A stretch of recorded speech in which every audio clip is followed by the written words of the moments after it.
Right. So I'll just start with, right off the bat, like some of the reports out last week about my looking for a buyout and trying to leave here and all that. It's just categorically false. There's zero truth to any of that. Glad I'm here. We're working towards, our goals and the process. Had great support from, Chancellor Roberts, Bubba, Steve, and so forth, Mike Lombardi. It's been, those people have all been great, and I appreciate all their help and everything. And, we just believe very much in the process. Kind of like Bill Walsh said, the score will take care of itself. And I've always believed that. You just got to keep working and grinding away, and that's exactly what we're doing. So, we had a good week last week on the field. A lot of improvement individually, both physically and from a football fundamental standpoint, and by units, obviously, guys that work together, offensive line, DBs, punt team, and so forth. So we're a team of teams, and all those teams are all striving to be the very best that they can in the unit that they represent.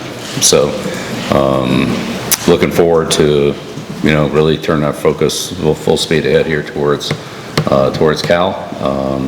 This is a program that, has some similarities to us. I've certainly coached against and worked with, Coach Ron Rivera out there as the general manager. Coach Wilcox is, a very good defensive coach. They do an excellent job, and, they've had some, impressive games this year. It's a good win for them against BC. Some of their key players, stepped up for them and made some impressive plays. They have some good skilled players. Certainly, Saga Pulitele at quarterback, is having a good year. As a freshman, they got some big receivers. De Jesus is an explosive returner and kind of slot receiver. He does a lot of things for them. And then defensively, they have a couple of really good pass rushers and good secondary players as well. And, made some big plays for them, in their wins. Also mentioned Plummer's another big receiver. He's probably one of the best special teams players we'll see this year. He's an excellent player in coverage, and it's going to be a really hard guy to block. So, it's a big challenge for us here, going across the country to play a good football team, and a team that I know is very well coached, and they do a lot of things fundamentally well that that we have to be ready for. So excited to get back on the field yesterday, and again today here as we, like I said, dive all the way into these guys before we hit the road on Thursday to head out the West Coast. So excited for the week and the challenge. We'll open it up here front row in the center. Thank you, Joe. Starting with 24/7. What was the reason behind the statement you put out last Wednesday, and was it your idea to put the statement out? Yeah, just for clarification, I mean, there was a lot of things that, some things that were reported that were just, factually totally inaccurate, and so I want to make sure we cleared those up. And it was your idea to put it out because Bubba also released a statement at the same time. Is it something? Yeah, it was a joint. Yeah, it was joint. Yes. Second row left, Coach. Hey, Bill Belichick, WRL. Last week, myself, others around the country reported that there was divided locker room culture issues within the program. What do you have to say to the claims that people are making in this building and around this program? Yeah, I mean, I'm with all these people every day, coaches, players on the field. Our guys work hard. They have a great attitude, great energy, and we've shown a lot of improvement. We've made a lot of improvement. I think that's exciting for all of us to see. Certainly for the individual players to see it, in the units that they work with. So, I don't know what kind of perspective some of those people have that are saying that, but I think anybody that's around it on a daily basis would see that. And I'm sure the players all see the improvement that they're making as this coaching staff. Respectfully, Bill, last game was 28-3 in the first quarter. People were clearing out after halftime. Statistically, UNC has gone from a perennial bowl contender to statistically one of the worst teams in college football right now. And people in this building are upset. Fans are upset. The people that brought you here start their necks out to bring you here. I mean, can you acknowledge? You're telling me that you believe this process is working.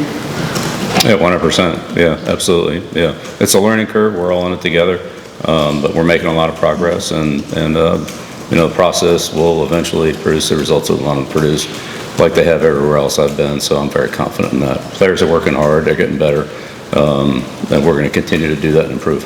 Do you expect any changes to be made among coaching staff or just in high-growing program?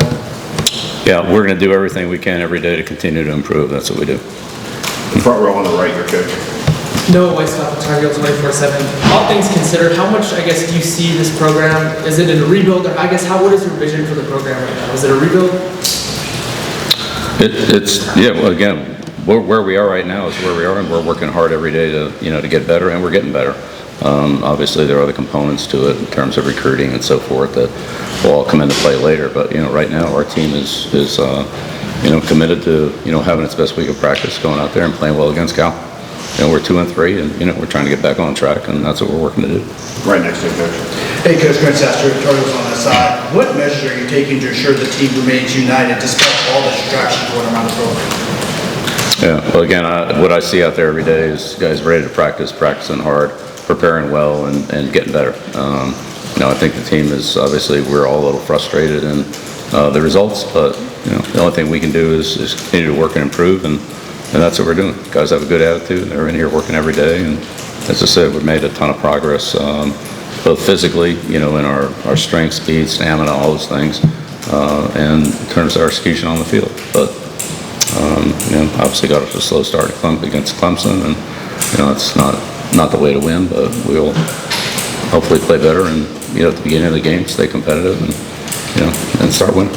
And throughout the week, what have you seen from players' reactions to everything, and how do you get them to kind of manage all that? Because I know college kids are different from professional athletes, and is there a change in approach in how you do that? Yeah, what I see is what I see. I'm just telling you what I see. Our team comes in, they work hard, they're well prepared, they go out there and practice hard, and they get better. So that's what we're going to keep doing. That's all I can tell you. Center, third row, coach.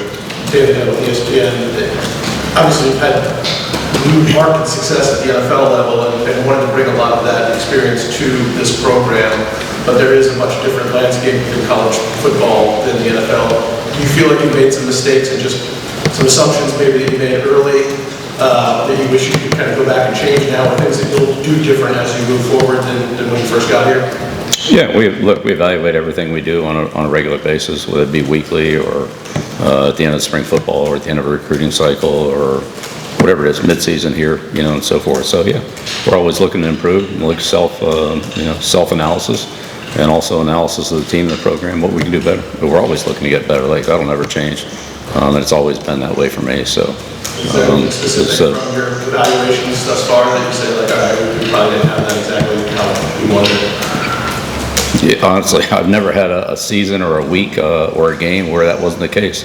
There are always things we can do better, and it's always things that we are trying to find a better way or a more efficient way to do them. So that'll never change. Left, second row, Brian.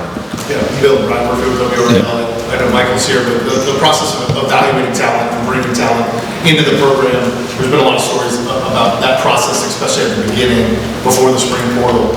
Do you get a sense that the way you guys are putting this team together needs to change as you move forward? I know you've talked about bringing in 40 new players, but that transition from pro to college and... Talking about before the spring portal, going back to December? 70 new players, there's been reports... Yeah, look, when we got here, we had 3 defensive linemen. I mean, you can't practice with 3 defensive linemen. We went out and signed a lot of players. We signed players who didn't have offers or offers that they didn't want, that had kind of, let's call it, slid through the cracks in terms of the recruiting process. We signed players in the transfer portal that were available. We were late in the running on a lot of them. We were late on in relationships. We were late on it in contacts, and we ran out of time. We did the best we could. I think Michael and his staff did a great job of upgrading the roster, and then it was upgraded again in the spring after spring ball. And I mean, our football team's a lot better than what it was at the end of spring ball, I can tell you that. I think that, in terms of the opportunities we had, could we have done, some things, going after some different players or whatever? I'd say, we got the ones that we got, and there were others that we were after that we didn't get. But, when you come in late on the recruiting end and on the portal end, we had a better chance in the second portal than we did in the first portal, and I think the results of that speak for themselves. Like, those are some of our best players. So. Is that one area you think you'll change the way you do business moving forward? Well, I think we'll take advantage of every opportunity we have to improve the team, whether that's in the recruiting or whether it's in transfer, or most importantly, in developing the players that are here. This is a developmental program, like every program is that I've ever been a part of. The idea is to get our players and get them better, get the best ones we can, and then the ones that are here, work hard, coach them, and let them improve. But in terms of bringing in new players, I would say based on what the roster was when we got here, I think we did the best that we could. Could it have been better? Well, we did the best we could. Right next to him, Coach. Coach Chris Lee from WRL, you mentioned a couple times the improvements and progress that the team's made. I just want to know what are those improvements specifically, and how do you expect that to play out, and how you grade that for this Friday night account? Yeah, well, look, again, everybody's most interested in the final score, and I'm at the top of that list.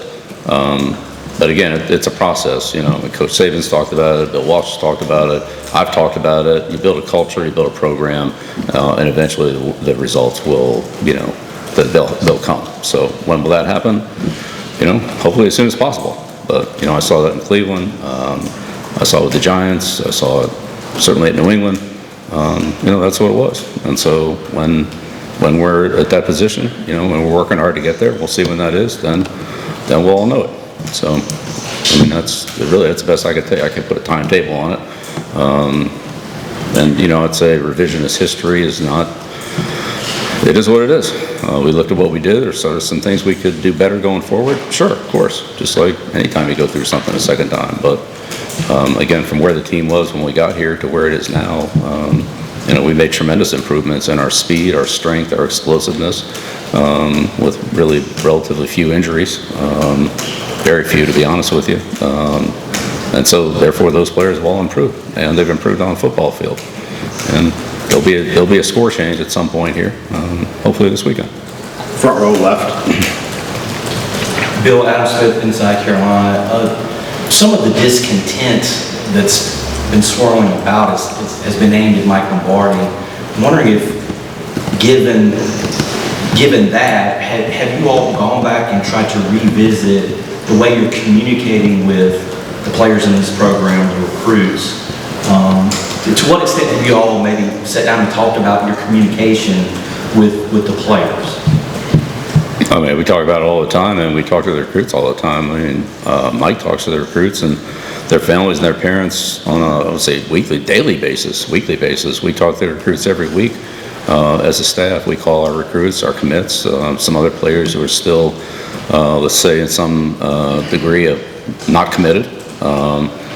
We do that on a regular basis. So, not really sure what exactly you're referring to. We can't do it full time because we're trying to coach the team, get ready for games. But every single week we talk to our commits and other recruits, both in 26, 27, and in some cases in 28 classes. I was out this weekend. I saw a number of players, a couple high school games, same thing 2 weekends before, where I saw players who had made commitments to us and other players, I said, who were in some state of decision making, let's call it. And so we're all active doing it. The coaches are active, but as far as the phone calling and communication with our players and our recruits and their parents and their coaches, we do a lot of that. And we've had numerous kids. I'd say I don't know the exact number, but I'd say over half have been at our 3 home games this year. So, and there's more coming, in our subsequent home games that are following here. So, those kids have already made commitments to be here, including, as I said, some players who are still undecided. So, Front row center, Coach. Bill, Rob Axley, Fayetteville Observer. As you try to get some positive traction with this group on the field in games, is there any particular experience or something with a former team that you've gone back to trying to help these guys navigate where they are and try to get some momentum moving forward? Yeah, look, the biggest thing for our players is to continue doing what they're doing. They see the results, they see the improvement. They're buying in as they should because they've got a lot to show for it. We don't have to show for it on the scoreboard on the field yet, but again, that'll come. And I've been involved in a lot of programs Again, the ones I've already mentioned, that, particularly the Giants, Cleveland, New England, that, where things started and where they ended up were honestly where they should go and what you should expect. So, it didn't always happen the first year. In fact, it didn't happen in any of the first years, but that doesn't mean that we're not going to continue to build and establish our culture and establish our work ethic and our commitment to improvement to win, and our commitment to winning. So that's what it is. That's what it's always going to be. Third row on the left, coach. Bill, Brett Martin, I feel like about a week and a half ago, Michael sent a letter to a bunch of donors expressing patience, trust the process. What was sort of the intent behind that letter? Was the message we're hoping to convey to the people involved? Yeah, again, I think Michael's done a great job of keeping the people close to the Carolina program up to date in what we're doing, what our process is, what our progress is. They've reached out to help, how they can help, and what the relationships are, how all that comes together. There are a number of things we have going on, and our alumni and our donors and our supporters have been very supportive, as the people here internally, as I said. Bubba, Steve, Chancellor Roberts, so forth. Like it's been academics, facilities, recruiting, and so forth. I mean, it's we're all working together, we're all learning together, and our team is our team, and I like our team. I'm confident in our team, and we've made a lot of progress. Right now, unfortunately, the scoreboard doesn't reflect that, but I'm very confident that it will. It's right next to him, coach. Shelby Swanson with the News Observer. Coach, just what, if any, conversations have you had with any trustees, anybody you affiliated with UNC outside of the athletic department about the current direction of the program? Yeah, again, I've had conversations with, people inside, and I would consider those people, part of our program, because they're very supportive of it. But yeah, all those conversations are really private. I wouldn't share private conversations publicly, but we can respect that. Back row standing on the right. Bill Sarahon, CBS 17. After Caleb decided to retire last week, can you tell us about any conversations that you guys may have had where he ultimately decided to come to that conclusion? I don't want to speak for him on that, so I won't. I think it was a decision that he had contemplated for a while, and he made the decision. After he made it, he and I talked, and we had a great conversation. And again, I've had this conversation with many athletes in my career, we talked about it and said, look, I appreciate everything that Caleb did for our program. He came in, he worked extremely hard. He dealt with some things in the past from an injury standpoint. He was basically healthy. I think he only missed 2 or 3 days the entire time he was here. He trained very hard. He thanked me for all the things that I did for him. I thanked him for the contributions and the work ethic and leadership he gave the team. And, for him it was time. And so I respect that. And so I wanted to make sure that I complimented him for what he did. He made his statement based on his experience at Carolina, not just this year, but his entire career. So that's how that came about. Second row on the left, coach. Bill, can I ask the status of three individuals associated with the program? First, the status of Coach Hawkins, where that investigation stands, where you might go. That's being handled internally. It's being looked at and reviewed, and I really don't want to comment on it because I'm not reviewing it. Quarterback Gio Lopez was involved in a car accident before the season opener. I know he was taken to the hospital. Did that play any role in his health early here in the season, and what is his status moving forward? No, he didn't miss any practice time, and he was healthy to do everything that we asked him to do. And then Thaddeus Dixon suffered an injury that some have said could be a long-term injury in the last game against Clemson. Do you have any update on his status? He won't be. Yes, he won't be available this week.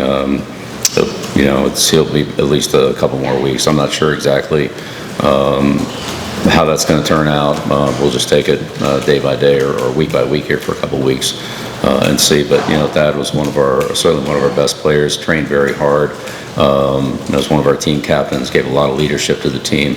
Is one of our most experienced and oldest players. Played a lot of football. Seen a lot of football. So it's a tough injury for him, especially kind of a non-contact. When he landed, it kind of hit in a weird place, and so it was not like don't want to say normal injuries, but, it's kind of different. And, I've seen him, I've talked to him. He's a great competitor. He's already bouncing back, and we'll see what happens. Third row on the right here, coach. Bill, Brian around the Daily Courier. 5 games in, is this where you expected things to be? Is this process kind of a year you're going to take longer? Yeah, I never have expectations. My expectations are to have good days, string good days together, and go out and compete at our highest level. And so we're always striving for that. So I'm not going to make predictions or have expectations other than on a daily basis to achieve what we hope to achieve that day. And we always fall short of it. There's never perfection, but that's always your goal. And you try to come back the next day and move to a higher level. That's what we've been doing since we arrived here. Whether that was the off-season training program, spring ball, training camp, and our daily practices out there. So we're going to continue to do that. Back row on the right. Michael Kirk, ABC 11, two-part question. First, what communication have you had with recruits over the past week or so? With who? Recruits, commits. Right, I think I just answered that question. We talk to them on a weekly basis. I was at a couple games this weekend. We had other coaches out. We talk to our players regularly, not only our recruits, but also, as I said, others who are, let's call it undecided. Some who have committed to us, which is a high number. We're somewhere around in the 40 range. But there are others who, still are considering us along with other schools and, haven't made a determination or commitment yet. Can you walk us through the differences in terms of recruiting high school players versus those in the transfer portal? Are you looking for different traits or different system? What's kind of Yeah, we really want to build our team through, high school recruits, kids that, come here and spend, their whole career here. Unfortunately, we don't have a lot of those players on our team right now, and there's only about a small handful of them who were recruited here, who are starters, who are significant playtime players. So our foundation is as good as what we want it to be. I think the transfer portal is, similar to NFL free agency, where you have players that are available that can help you support an area that maybe you're a little, where you feel like that position can help your team. And we don't want to bring in as many transfer players as we brought in, but honestly, we needed to, we had to. They just weren't here, especially at certain positions where we just honestly couldn't even practice with what the roster looked like in December. So again, going forward, I think the picture will look quite different than what it looked like this year, but like that being said, we'll always look for players and people that will help our program regardless of where they come from, whether they're from another school or from high school or again, internally here that just develop and become, contributors. So we're in the business of developing players. That's what we've done. That's what we're going to continue to do. And Mike and his staff are looking everywhere for those players, not just talent, but, the right kind of people and that have the right work ethic and team first attitude to bring into this program. We got time for 3 more on the right, and then we'll finish up with 2 on the left. Go ahead, sir. Coach, it have to be kind of funny, but did you realize that you were calling her street during the game day or something? I did not. He texted me and said, can we have a quick conversation about this? And I said, sure. And so I just dialed it, and of course he didn't answer. So yeah, but Kirk's. I have great respect for him, and I've worked with him a number of times, and so no, I didn't realize he was on the air. Yeah, no problem. Go ahead. Hi, I'm Kristen Severance. I run the documentary unit at WRL. I remember when you announced the new docu-series, I was a lot excited about that. Who scrapped that project and why? It's still a work in progress, and we're working through a few logistics on it. So no real update at this time, but there will be something. There will be something. Mm-hmm. And then hope that doesn't compete with yours, but. Ours, watch out. The last one. Sean Gallagher, WRAL. A lot of the criticisms of the last week have come from anonymous sources, people who fear retaliation from your program for speaking out about their experiences. What do you say about these anonymous sources who are speaking out about their experiences with their program? And are you looking for a leak? Yeah, well, again, we're always looking to improve and upgrade anything that we're doing, so, again, I talk to, everybody on a regular basis, our staff, our players, captains meetings, and other people involved with the program. If there's something we can do to improve it and upgrade it, then, we're gonna consider it and act on it if we feel like it's a positive step, so, we're always looking to do that.